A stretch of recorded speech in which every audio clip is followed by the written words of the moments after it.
జరిగింది. ఇవన్నీ 1920 తర్వాత 19లోనే పంచాయతీ ఎన్నికలు జరిగినాయి. 2018లో కాంగ్రెస్ మన బీఆర్ఎస్ అధికారంలోకి వస్తే ఒక టర్మ్ అయిపోయిందా, రెండో టర్మ్కి వచ్చారు. అప్పుడు ప్రజలు ఏమనుకున్నారంటే మొదటి టర్మ్ లో 63 మంది ఇచ్చారు, 63 సీట్లు ఇచ్చారు. 2014లో బీఆర్ఎస్ కేవలం అత్యవసర మెజార్టీ, ఇప్పుడు మనగా 64 సీట్లు కాంగ్రెస్ ఇచ్చినట్టే 63 నుంచి 88 సీట్లు ఇచ్చారు. ఎందుకు ఇచ్చారు? ఒక టర్మ్ అయిపోయింది, ఇంకా పనులు చేయాల్సిన పనులు బాగా ఉన్నాయి. మిషన్ కాకతీయ కానీ మన ఆర్థిక సర్వే కూడా తప్పుకుంది కదా, మిషన్ కాకతీయ, మిషన్ భాగీరథ, కాళేశ్వరం వాటి వల్ల జరిగిన మేలేదో చెప్పింది ఆర్థిక సర్వే కూడా. కనుక అవి కంటిన్యూ అవుతున్నాయి, ఫలాలు కంటిన్యూ అవుతున్నప్పుడు మధ్యాహ్నం కాళ్ళలో కట్టబెట్టదు ప్రజలు పూర్తి స్థాయిలో ఆయనకి ఇచ్చారు. కానీ రెండోసారి గెలిచినాక అవినీతి పెరిగింది, బీఆర్ఎస్ లో అహంకారం అంతకంటే పెరిగింది.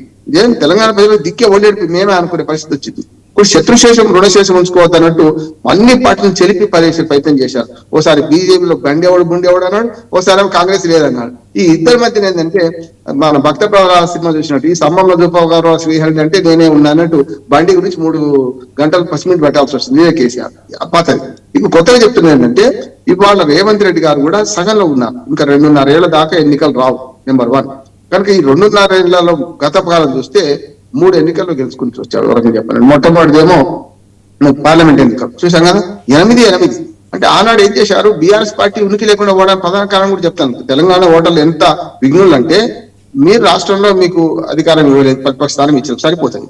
కానీ దేశంలో అయితే మోడీ లేకపోతే మన రాహుల్ గాంధీ కానీ మీరు మధ్యన ఎవరు, మీకు ఆ స్టేక్స్ లేవు కదా. ఇంకోటి ఏంటంటే ఏ కూటమిలో లేని పార్టీలన్నీ ఆగమయ్యే సందర్భం చూస్తున్నాం. మనం 2024 ఎన్నికల్లో మీరు చూస్తే సాయి గారు 2024 ఎన్నికల్లో ఏ కూటమిలో లేని వాళ్ళు అందరూ ఆగమైపోయారు.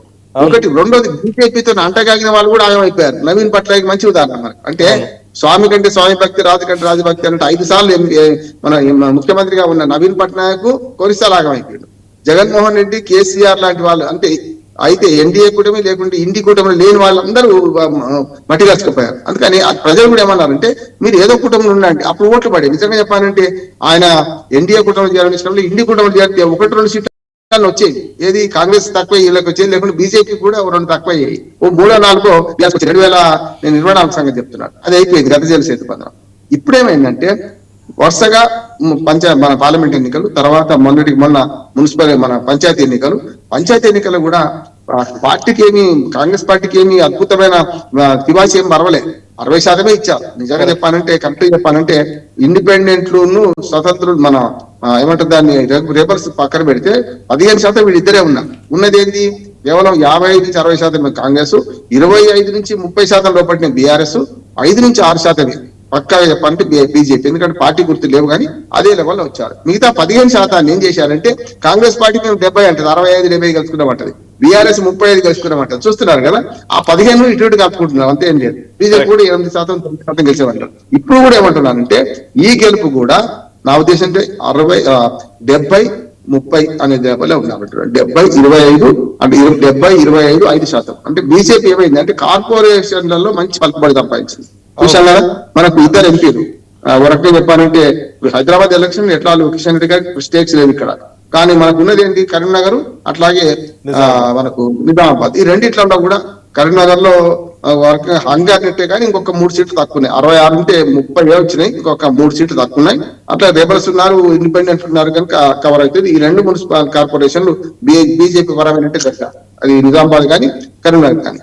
ఒకటి ఏంటంటే హంగు ఒకటి వచ్చింది ఏంటంటే మనకు కొత్తగూడెంలో స్టేట్స్ వేరే ఉండి పావులు వేరే కలుపుతున్నారు అంటున్నాడు. ఇక్కడ కొత్తగూడెంకి వచ్చే వరకల్లా సిపిఐకి మంత్రిపక్షం కాంగ్రెస్ కు 22, సిపిఐకి 22, కాంగ్రెస్ కూడా సరిసగం వచ్చాయి, సరిగ్గా సమానం వచ్చినాయి.